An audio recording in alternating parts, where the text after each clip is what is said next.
Saudara, pemerintah melalui Kementerian ATR BPN secara tegas sudah mencabut puluhan sertifikat. Setidaknya ada 50 sertifikat baik hak guna bangunan maupun hak milik atas kawasan pagar laut di Tangerang, Banten. 6 pejabat di kantor pertanahan Kabupaten Tangerang diantaranya sudah dicopot. Lalu pertanyaan selanjutnya, mampukah pemerintah menuntaskan kisruh pagar laut di Tangerang, Banten? Pagi ini kita akan membahasnya dengan sejumlah narasumber, diantaranya ada Deputi Eksternal Eksekutif Nasional Walhi, sudah ada Pak Mukri Friyatna, kemudian ada melalui sambungan daring nanti akan bergabung, kemudian ada Ahmad Doli Kurnia Tanjung yang merupakan anggota Komisi 2 DPR RI. Saya ke Pak Mukri dulu. Selamat pagi Pak Mukri.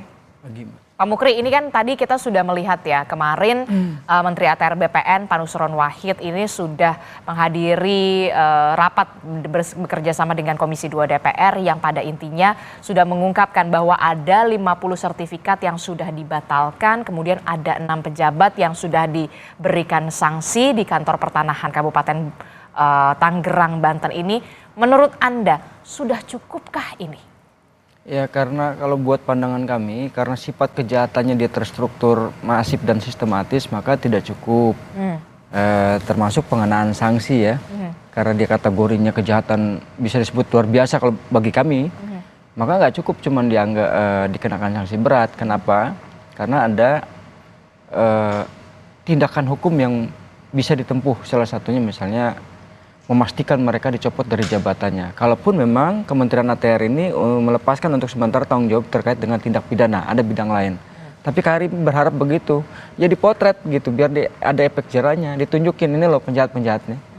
Jadi bukan cuma umuman nama, nggak apa-apa kalau misalnya jangan. Bahkan itu hanya inisial loh yang disebutkan. Lah itu dia, kalau sudah dia kejahatan ngapain inisial gitu kan? Sebutin aja, apa masalahnya gitu kan? Dan itu harus dicopot jabatannya, diberhentikan dari status kepegawaian. Tadi juga bukan hanya dicopot dari jabatannya, tapi memang harus diberhentikan, ya. Bahkan tadi saya sudah mendengarkan itu Pak Deddy Sitorus begitu ya, anggota Komisi 2 DPR RI yang mengatakan bahwa tidak ada efek jerah lah kalau cuma hanya sanksinya begitu saja. Ini bukan masalah soal malpraktik, tapi harus dibawa ke ranah hukum. Anda Betul, setuju? sangat setuju sekali, dan itu tindakan yang benar. Karena ini bukan persoalan yang kecil ya, persoalan yang besar. Yang kedua, di depan mata di Banten ini nggak cuma itu doang. Manjang dia bakal ke Serang. Belum lagi reklamasi yang sudah disiapkan di di Merak tuh oleh Lotte. Jadi banyak sekali, termasuk yang namanya 7 pintu angin membuat ngereklamasi pantai Teluk Jakarta juga. Jadi kalau ini nggak dilakukan tindakan yang serius, maka ke depan hal-hal serupa akan bermunculan. Bukan cuma bermunculan, sekarang sudah naik. Tapi kalau tindakan hukumnya tidak ada, tindakan vonisnya terhadap pelaku-pelaku kejahatan itu dianggap biasa saja, saya yakin ini bangsa ini nggak akan pernah maju. Karena ngurusin satu bidang aja nggak jadi terlampau merumit gitu ya. Apalagi terhadap yang besar lingkup wilayah Indonesia. Jadi menurut Anda perlu ada investigasi lebih lanjut, tidak hanya berhenti di 6 ataupun 8 nama yang sudah disebutkan oleh Pak Nusron Wahid, tapi juga di atasnya lagi, bukan hanya di kantor pertanahan, tapi mungkin di Kanwil atau mungkin sampai kepala desa. Karena saya baru membaca ini ya, kepala desa Kohot ini di salah satu media portal online bahkan menghindari wartawan, kemudian inilah yang dipertanyakan karena salah satu kepala desa Kohot ini bahkan tegas sekali mengatakan, ngotot sekali mengatakan ini dulunya empang. Ya, jadi yang namanya gerombolan jahat itu kan nggak mungkin juga hanya sebiji orang-orang yang ada di BPN atau kantor pertanahan Kabupaten Tangerang. Itu pasti ke bawahnya. Anda ingin menyebutkan bahwa ini kolektif kolegial? Ya, ini gerombolan. Nggak mungkin cuma Tangerang ujur-ujur sendiri gitu ya. Pasti ada yang lainnya. Contoh desa, ini kan sudah jelas pengakuan dari warga. Kok nama saya dimasuk-masukin saya sebagai punya HGB kapan-kapan. Saya masih hidup dibilang mati atau sebaliknya. Jadi kejahatan ini nggak mungkin tunggal dilakukan hanya oleh orang BPN di Kabupaten Tangerang sendiri, bisa jadi ke atasnya dan tingkat desa. Belum yang lagi PPATK misalnya seperti itu ya, yang punya kewenangan untuk menerbitkan surat AJB segala macam. Ini banyak sekali. Nggak boleh selesai sampai di sini.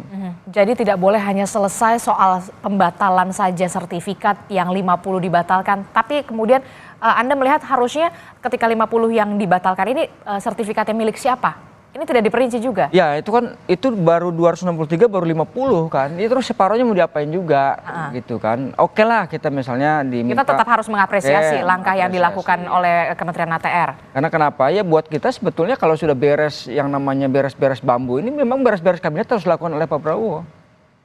Karena penyakitnya juga di dalam-dalam ini. Ya contoh mau bongkar pagar aja ukurannya kok rumit amat. Ini baru pagarnya ya. Apalagi menyangkut tentang alas hak atas tanah. Mau di sertifikat HGB, mau hak milik, kok menjadi rumit gitu loh. Berarti ada sesuatu yang sangat besar. Kalau tidak ada apa menurut Anda? Ya ada kejahatan buat ngerongrong negara, buat ngerongrong bangsa. Jadi nggak ada jalan lain, obatnya memang presiden harus pimpin langsung. Ya kita apresiasi kalau ternyata DPR berinisiatif bikin pansus, ya buruan juga. Karena barangnya akan lewat. Terlampau jenuh juga orang, karena yang ditunggu itu apa cerita kisah akhirnya ini. Dari kejahatan ini. Kalau ini nggak pernah tuntas, kami hakul yakin nggak akan juga republik ini akan maju selesai dari persoalan. Karena menundukkan satu penjahat aja misalnya nggak mampu, apalagi terhadap penjahat yang gerombolan ini. Jadi Anda melihat bahwa apa yang kemudian sudah dilakukan oleh Kementerian ATR BPN, oke lah kita apresiasi, tapi belum tuntas sampai ke akarnya. Ya sangat jauh, masih jauh. Masih jauh belum tuntas ke akar-akarnya karena banyak ya. Kami sih bertahapnya kan tadi oke bambu selesai. Masuk ke tahap keduanya adalah memastikan orang-orang yang terlibat dalam urusan bambu. Nah urusan bambunya kan belum selesai nih. Tidak hanya soal internal kantor pertanahan saja. Betul. Tapi pihak-pihak yang kemudian punya sertifikat ini juga bagaimana sanksinya? Betul, termasuk gini yang tahap 3 itu adalah bagaimana kok yang namanya hutan lindung itu juga diarsir untuk dikapling-kapling. Dalam hal ini kan hutan lindung kawasan mangrove. Yang dari total kalau misalnya kita lihat PSN-nya 1.775 hektar itu kan 1.500-nya merupakan kawasan hutan. Nah jadi ada sangkut paut walaupun dibilang terpisah gitu ya. Iya prinsipnya terpisah, tapi kita pengen dudukkan bahwa judul utama garis besar reklamasi itu adalah dia akan mengambil alih satu yang namanya kawasan hutan. Belum sekarang sudah terbukti dan nyata bagaimana tanah-tanah warga dirampas. Orang yang masih hidup dibilang sudah mati atau udah mati dihidupin lagi dan seterusnya. Jadi ini kejahatan yang betul-betul sistematik dan struktur. Jadi bahaya kalau cukup hanya berhenti di 6 orang ini saja. Jadi Anda ingin mengatakan tidak hanya soal 6 orang perkara yang ini yang disanksi, tapi jangan sampai berhenti di sini saja, begitu ya. Di atasnya, di bawahnya itu semuanya Anda mengatakan sebuah gerombolan. Coba kalau nggak percaya kita periksa sekarang status hutan lindungnya itu apa? Apakah dia? Karena kalau ngikutin pola PIK yang lama, PIK 1 itu kan status hutan lindung untuk kepentingan investasi dimohonkan untuk diturunkan statusnya. Karena kalau dia tidak diturunkan maka melakukan pelanggaran hukum kan. Caranya diturunkan status supaya boleh dimanfaatkan. Mulai yang paling terkecil misalnya hutan produksi. Karena produksi kan boleh dikelola, boleh ditebang tuh. Nah ini kita belum tahu. Baru sampai di ATR, belum masuk ke kehutanan. Apakah iya status hutan lindungnya masih tetap atau justru udah berubah? Paling tidak sudah dimohonkan. Kami berharap juga ya jangan ketularan lah menteri-menteri baru seperti kehutanan gitu ya. Jangan sampai ini juga men-trigger banyak kesalahan yang lain. Seperti itu, Mbak. Jadi Anda melihat ini harus memang lintas kementerian ya? Betul. Tidak hanya soal Kementerian ATR BPN saja yang kemudian harus menyelesaikan ini semua? Ya karena itu juga kami berharap Presiden itu mohon dibentuk Satgas lah, satuan tugas. Harus dibentuk Satgas? Satgas kenapa? Ya tidak mungkin lah orang akan mengadili diri sendiri. Ini udah terbukti nih. Ya contoh Pak Nusron, udah benar kerjanya tapi belum ekspektasi publik itu belum terjawab. Masa iya sih penjahat besar perongrong negara kategorinya cuman dicopot jabatannya doang. Kan begitu, apa nggak ada yang lebih setimpal? Yang kedua publik juga menunggu bagaimana tindakan hukumnya, ini juga belum muncul gitu loh. Jadi nggak cukup kalau cuman berhenti sampai di sini. Karena itu berulang-ulang kami berharap Presiden segera bentuk Satgas, jangan mau ditipu pemerintah bangsa ini karena terlalu banyak penjahat. Nah DPR juga begitu, segeralah Kalau misalnya Komisi 4 membentuk pansus ya dipercepat. Nggak bisa harus lintas sektor dia. Harus Semua. lintas sektor. Dan syukur-syukur yang dilibatkan itu adalah orang-orang yang independen seperti awak media gitu ya kan, yang punya integritas dan moral buat kebangsaan ini. Karena ya gimana ya, kita nggak curiga atau bahkan mungkin pesimis, ya kelakuannya begini, ngurus pagar aja ripuh gitu kan, terlampau rumit. Ini mau mensanksi aparat aja cuma dicopot dari jabatan doang. Dan menurut Anda ini sama sekali tidak setara. Aduh, ya kejauhan lah ini mah. Kejauhan, alangkah sering dicontoh nenek Asia nih, ya Allah Karim gitu ya. Mungut kayu bakar, diponis secepat amat gitu ya. Kok ini rumit banget. Sangat gitu. rumit. Berarti memang indikasi kekuatan besar itu di depan mata. Ada pertanyaan, ada apa di balik ini semua? Coba nih, dulu kita cecer nih, kebanyakan diam, kami nggak tahu. Begitu kebuka, ya betul ngaku baru, tapi kan begini-begini terus, percis kayak orang main catur. Setiap ketemu jalannya dia akan buka celah baru. Coba nih, pihak-pihak terlibat. Biasanya cuma ngirim 2 orang tuh, saya juga nggak tahu yang satunya. Kalau misalnya si perusahaan apa itu, PIK itu, kalau nggak Pak Aidit itu, ada satunya siapa namanya, Ropi itu. Itu dihadapkan dengan seluruh orang pintar di Republik ini, itu aja 2. Sepertinya kita ini dianggap lemah. Udah cukuplah kalian maju aja berdua ngadepin orang-orang itu. Masa ya kita negara kalah sama urusan begini? Anda melihat perlu ada masuk kepolisian di situ, Kejaksaan Agung, bahkan mungkin KPK untuk menelusuri ini? Sangat. Kalau KPK kita sangat nantikan. Kenapa? Karena ada unsur suap menyuap, praktek ilegal ini. Kan itu bagian dari tindak korupsi. Jadi ada korupsi kewenangan, korupsi jabatan. Penyalahgunaan kewenangan. Penyalahgunaan wewenang. Jadi ini udah masuk ranah korupsi. Kami berharap Jaksa Agung bahkan KPK jangan jangan berlama-lama, karena nggak bakal puas publik ini. Coba aja nanti. Saya khawatirnya beginilah, jangankan orang lain ya, insya Allah kami aja sanggup gitu ya. Kalau kata kami para santri, para ulama ikut kita bela ini, turun mereka. Cuman kami belum aja karena terlalu banyak sekarang organisasi. Karena pengen menyelesaikan persoalan. Inisiatif-inisiatif itu muncul datang dari berbagai kalangan, tetapi kok dari tingkat pemerintah sendiri rumit. Saya khawatirnya ini yang saya cemaskan, kita cemaskan dari Walhi itu adalah amuk warga ini. Dia nanti akan menyerang. Tolong dicatat omongan saya kalau nggak percaya. Lihatlah nanti.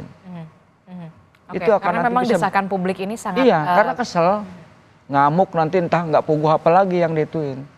Mending sebelum terjadi masalah yang besar, segeralah ambil tindakan yang cepat. Berikan kepastian harapan publik itu, oh iya ini penjahatnya.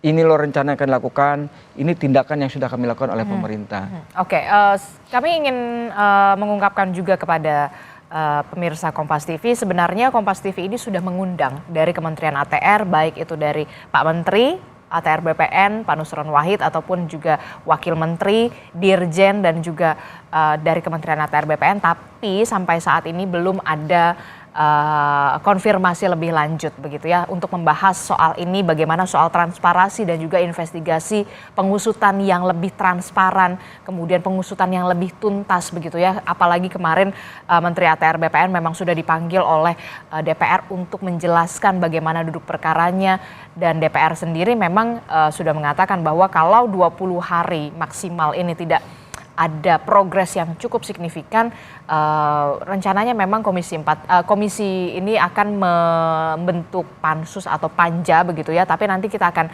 bahas ini. Tapi begini, saya kembali lagi ke Pak Mukri. Pak Mukri, kalau kita lihat dampak lingkungan paling parah apa yang ditimbulkan dari pagar laut? Ya sebelum pagar lautnya mangrove-nya lah sudah ditebangin. Sudah tebangin, dan ini bukan cuma di Tangerang ya, sampai ke wilayah Serang juga. Kalau punya sertifikat kenapa nggak dikonservasi begitu ya? Nah mestinya kan begitu, lagian secara akal mana ada juga orang mau beli tanah yang isinya air laut. Oh, katanya empang dulunya. Udahlah, ini sekarang kan banyak. Oke, ada 2 alat verifikasinya ya. 1 fakta orang yang ada sekitar setempat, yang kedua teknologi. Bisa kalau kurang canggih juga tuh bisa pinjam punya NASA. LHK itu punya. Satelit udara. Punya. Bahkan kita bisa bantulah kalau itu jadi soalnya gitu ya. Jadi mustahil. Betul ada yang abrasi misalnya. Tapi kan saya juga punya pengalaman lah kami ini bekerja untuk wilayah pesisir pantai. Kalau di Jawa kan disebut Pantura ya. Kalau di Sumatera sebutnya Pantai Timur. Itu tanah timbul, Mbak. Tanah timbul, jadi tanah timbul tuh hadir ketika pasang surut.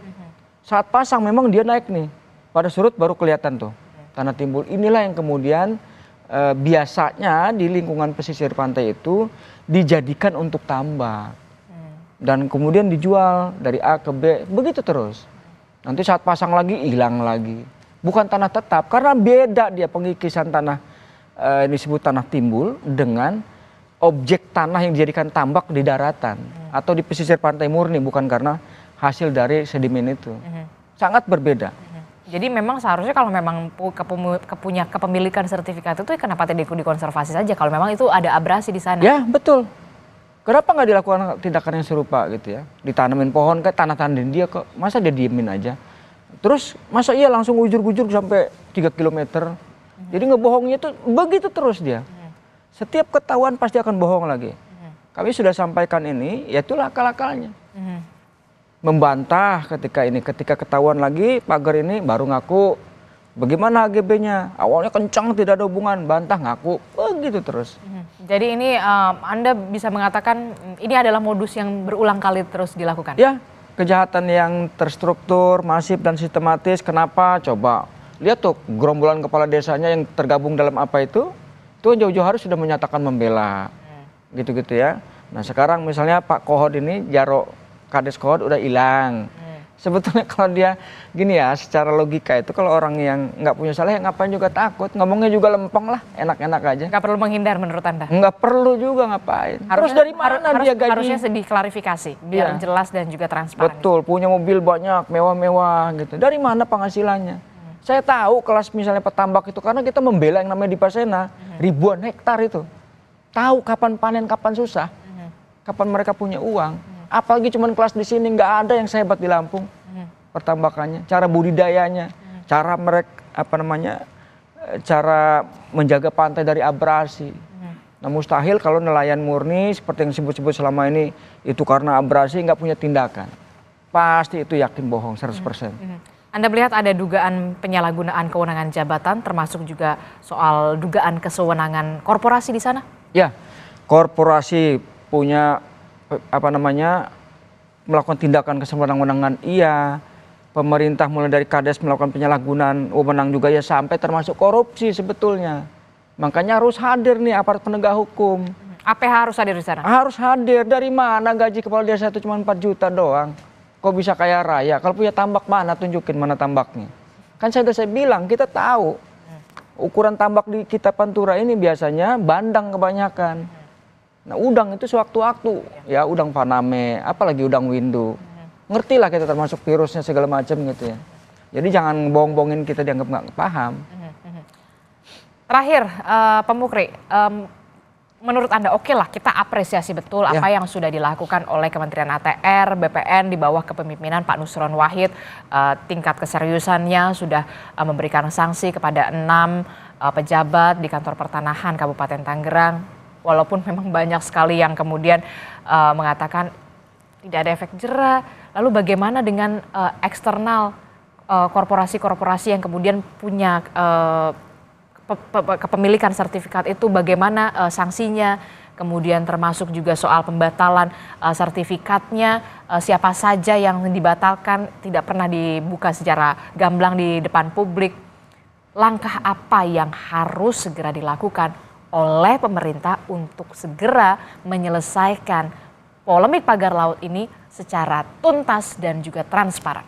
Ya, harapannya sebetulnya ada 2 ya, dan kami berharapnya itu kepada 3 orang.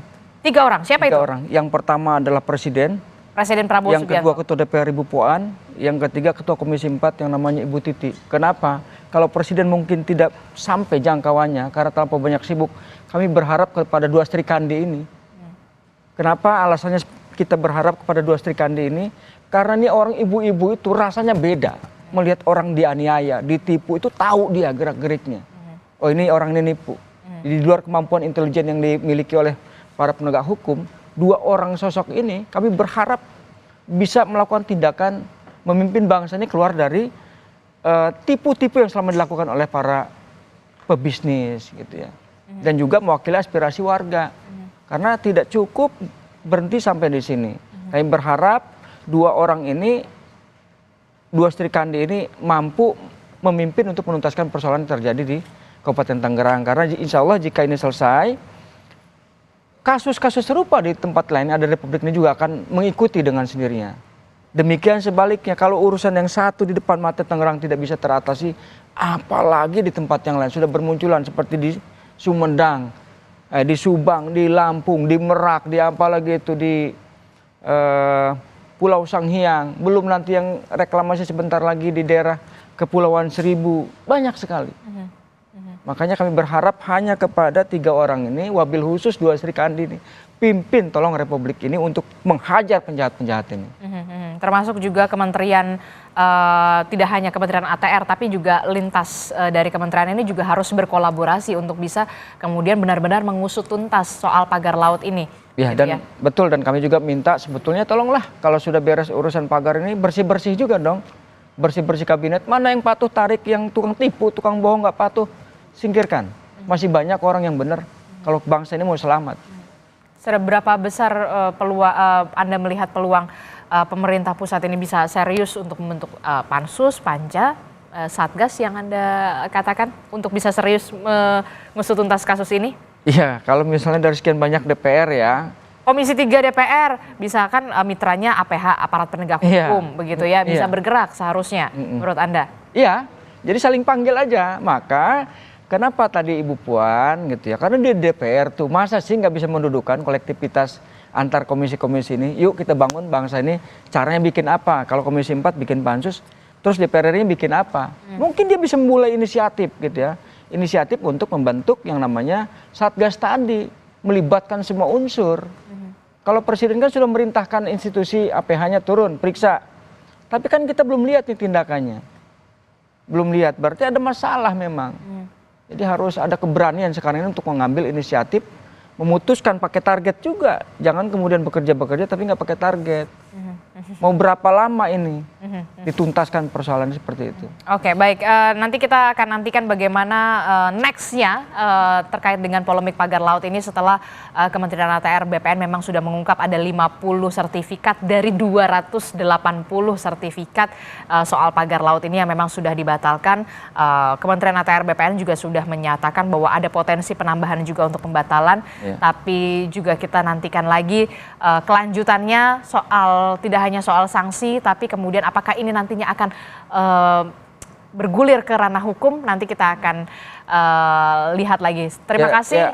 Mbak, ini satu sebetulnya sebelum kita akhiri ya, saya minta sebetulnya 2 perusahaan ini loh, dipanggil dulu, dibedah dulu. Ya mereka yang punya Pak, HGB nih, sertifikat HGB. Gitu, jangan dibiarin aja. Jangan cuma berhenti sampai di sini, dipanggil untuk ditanya, apa modus Anda, motif Anda. DPR kan bisa melakukan hal yang serupa sebagaimana terjadi di sebelum-sebelumnya. Supaya orang tahu ini loh sosoknya namanya pemilik PT CIS gitu ya. Jangan dibiarin aja, nyumput terus nih barang ini. Tapi pertanyaan selanjutnya, apakah punya keberanian untuk memanggil 2 korporasi itu? Ya itu kan baru anak bawangnya, masa nggak punya keberanian gitu. Kalau itu misalnya bintang 3, kita kan di atas bintang 4. Kalau kurang mampu juga lapor kepada Jenderal Sudirman bintang 5. Oke, baik, nanti kita akan nantikan seperti apa kasus ini bergulir. Terima kasih Deputi Eksternal Eksekutif Nasional Walhi, Pak Mukri Friyatna telah bergabung bersama kami di studio Orange Kompas TV.